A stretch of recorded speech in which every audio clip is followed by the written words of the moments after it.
টুনি পিকু আর চিকুকে কুমিরের কাছে রেখে আবার বাঘের কাছে ফেরত গেল।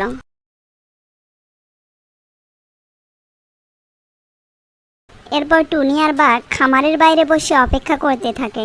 প্রেমা, তুমি একটু ওই ঘরটার দিকে নজর রেখো তো, যেন শিয়ালের বাচ্চাটি বের হতে না পারে। আমি এক্ষুনি বাইরে থেকে ফিরে আসছি। ঠিক আছে, তুমি যাও। বাঘ মামা খামারি বাড়ির বাইরে চলে গেছে। এবারে সুযোগ পিকুকে বের করার। ঠিক আছে, তাহলে তুই আমার সাথে ওই ঘরটাতে চল।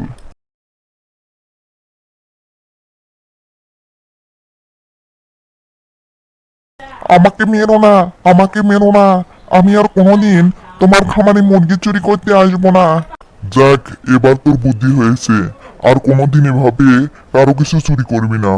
বাঘ মামা, আপনি এসেছেন? আমি খুব ভয় পেয়ে গেছিলাম। আচ্ছা, পিকু আর চিকু ভালো আছে তো? ওরা কোথায়? স্যার, এবার স্যার, ওরা সবাই ঠিক আছে। আমরা তোকে নিয়ে যেতে এসেছি। এবার দেরি না করে চল তাড়াতাড়ি।